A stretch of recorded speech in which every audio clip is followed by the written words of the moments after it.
Jean-Paul Sartre, l'homme étant responsable de tout ce qu'il fait, l'histoire est l'œuvre de l'homme.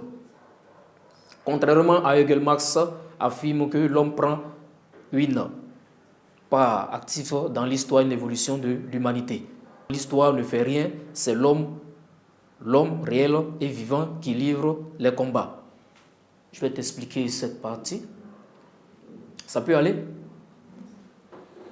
L'existence, c'est sorti de existere.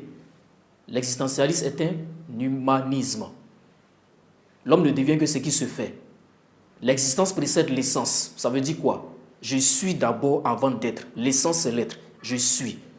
Je suis d'abord. Je ne deviens que ce qui me fait. C'est ce que je suis. Je ne deviens que ce qui se fait, du moins. Je ne deviens que ce qui se fait. Donc, on est dans un cercle et ensuite, on ne devient que ce qui se fait. C'est à la fin qu'on est. On n'est pas parce que l'être, parce qu'on a une conscience. Non. L'homme ne devient dans le devenir. On est dans l'en soi pour aller au pour soi. Le pour soi, c'est le développement. C'est se déployer dans l'extériorité spatio-temporelle. Est-ce que ça va? Alors, c'est l'homme qui fait l'histoire, l'homme est responsable. Point n'est besoin de recourir à la divinité pour parler d'histoire. Rien n'influence l'histoire. C'est le jeu qui est dans le monde. C'est le jeu qui influence l'histoire. C'est le jeu qui se déploie. C'est le jeu qui travaille sa vie. C'est le jeu qui organise sa vie. Donc le jeu est responsable de sa vie. Et Marx est matérialiste.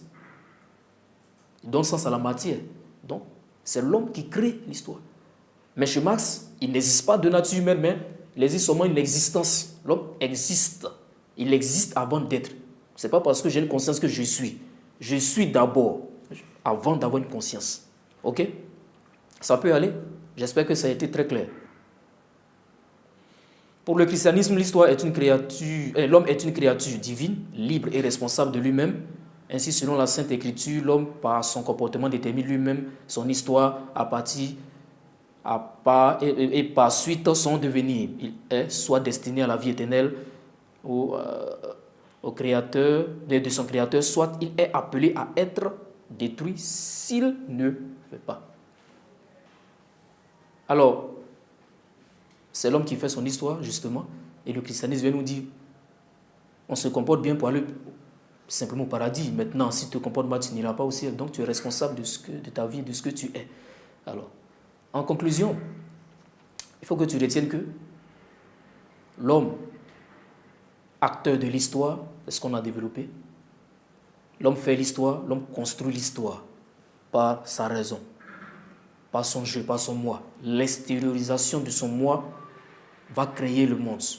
Dieu donne la nature et l'homme crée ce qui provient de la nature. Dieu crée la nature, mais c'est l'homme qui est responsable de sa vie. C'est l'homme qui se déploie dans le temps. Ce qui se déploie, c'est ce qui se laisse aller. Pourquoi j'ai parlé du pour soi. Le pour soi va dans la distance, va dans l'infini, va pour créer les choses. Et c'est en ce sens qu'on parle de la vérité, parce que quand on parle de vérité, ce n'est pas une vérité qui est figée, mais c'est une vérité qui est éternelle, puisque le développement est éternel. Erreur d'aujourd'hui, découverte de demain. Découverte d'aujourd'hui, erreur de demain. Rien n'est définitif, tout semble aller au gouffre. Et l'homme est dans le développement et dans le déploiement. Merci, chers amis, pour cette séance. J'espère que quelques éléments vont te servir pour le baccalauréat. À bientôt.